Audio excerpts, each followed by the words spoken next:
അസ്സലാമു അലൈക്കും വറഹ്മത്തുള്ളാഹി വബറകാതുഹു. പ്രിയപ്പെട്ടവരെ, നമ്മളെല്ലാവരും കാത്തിരിക്കുന്ന റീവാലുവേഷൻ റിസൾട്ട്, പൊതുപരീക്ഷയുടെ റീവാലുവേഷൻ റിസൾട്ട് ഇൻഷാ അള്ളാ നാളെ നടക്കാൻ പോവുകയാണ്. അപ്പോൾ മുമ്പ് ഞാനൊരു വീഡിയോയിൽ പറഞ്ഞിട്ടുണ്ടായിരുന്നു റീവാലുവേഷൻ്റെ റിസൾട്ട് ഏപ്രിൽ 15-നാണ് നിലവിൽ കിട്ടിയ അപ്ഡേറ്റ് എന്ന്. അതനുസരിച്ച് പല ആളുകളും ഓഫീസിലേക്ക് വിളിച്ചതിൻ്റെ അടിസ്ഥാനത്തിലും നാളെ പ്രഖ്യാപിക്കുമെന്നാണ് അറിയാൻ സാധിച്ചത്. ഇൻഷാ അള്ളാ നാളെ കൃത്യം ഏത് സമയത്താണ് പ്രഖ്യാപിക്കുക എന്ന് നിലവിൽ അറിയാൻ സാധിച്ചിട്ടില്ല. എങ്കിലും ഇൻഷാ അള്ളാ നമുക്കിടയ്ക്ക് വെബ്സൈറ്റ് ഒന്ന് എന്ത് ചെയ്യണം, സന്ദർശിക്കണം. അപ്പോൾ എല്ലാവരും ഗൂഗിളിൽ പോയിട്ട് എന്ത് ചെയ്യുക, നാളെ രാവിലെ മുതൽ ഒന്ന് സെർച്ച് ചെയ്ത് നോക്കുക. ചിലപ്പോൾ എന്ത് ചെയ്യും, ചില ആളുകൾക്ക് നേരത്തെ തന്നെ കിട്ടാൻ സാധ്യതയുണ്ട് റിസൾട്ട്. അപ്പോൾ എല്ലാവരും ഒന്ന് ചെക്ക് ചെയ്ത് നോക്കുക. സേ പരീക്ഷൻ്റെയും അതുപോലെ തന്നെ റീവാലുവേഷൻ്റെയും ഒന്നിച്ചാണ് വരുന്നത്. സേ പരീക്ഷ നമുക്കറിയാം ഏപ്രിൽ 5-നായിരുന്നു സേ പരീക്ഷ നടന്നിട്ടുണ്ടായിരുന്നത്.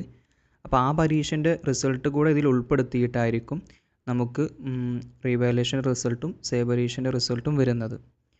പിന്നെ അതുപോലെ തന്നെ പല ആളുകളും ചോദിച്ചിട്ടുണ്ടായിരുന്നു എന്തുകൊണ്ടാണ് റേഞ്ച് റിസൾട്ട് പബ്ലിഷ് ചെയ്യാത്തത് എന്ന്.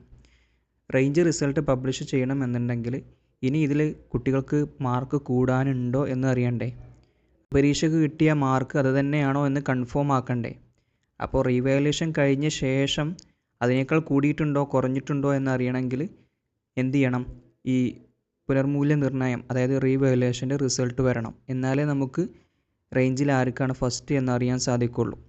ഇതിന് മുമ്പായിരുന്നെങ്കിൽ, അതായത് പുനർമൂല്യനിർണ്ണയത്തിന് മുമ്പായിരുന്നെങ്കിൽ റേഞ്ച് റിസൾട്ട് പബ്ലിഷ് ചെയ്യുക എന്നുണ്ടെങ്കിൽ ആ സമയത്ത് ചിലപ്പോൾ ചില ആളുകൾക്ക് മുമ്പിലായിരിക്കും. പിന്നീട് എന്ത് ചെയ്യും, ഈ പുനർമൂല്യനിർണ്ണയത്തിൻ്റെ റിസൾട്ട് വരുമ്പോൾ ആ പറഞ്ഞ കുട്ടി ചിലപ്പോൾ ബാക്കിലാകാനും സാധ്യതയുണ്ട്. കാരണം ചിലപ്പോൾ ആർക്കെങ്കിലും ഇനിയും മാർക്ക് കൂടാനുണ്ടെങ്കിൽ അത് ചിലപ്പോൾ ബുദ്ധിമുട്ടാകും. അപ്പോൾ അതുകൊണ്ടായിരിക്കാം റേഞ്ച് റിസൾട്ട് കുറച്ചുകൂടെ വൈകിച്ചത് എന്ന് തോന്നുന്നു. ഇതിന് മുമ്പ് കിട്ടിയിട്ടുണ്ടായിരുന്നു തോന്നുന്നുണ്ട്. അതായത് നമ്മൾ റിസൾട്ട് പബ്ലിഷ് ചെയ്ത ആ സമയത്തൊക്കെ റേഞ്ച് റിസൾട്ട് കിട്ടിയെന്നു എന്ന് പറയുന്നവരുണ്ട്. ഞാൻ കാണാൻ സാധ്യതയില്ല, ഞാൻ കണ്ടിട്ടില്ല. ചിലപ്പോൾ ഉണ്ടാകാം. നിങ്ങൾക്ക് കിട്ടിക്കണമെന്ന് താഴെ ഒന്ന് കമൻറ്റ് ചെയ്യാം. അതുപോലെ ആരൊക്കെയാണ് പുനർമൂല്യനിർണ്ണയത്തിന് വേണ്ടിയിട്ട് അപേക്ഷിച്ചിട്ടുള്ളതെന്ന് താഴെ ഒന്ന് കമൻറ്റ് ചെയ്യാം.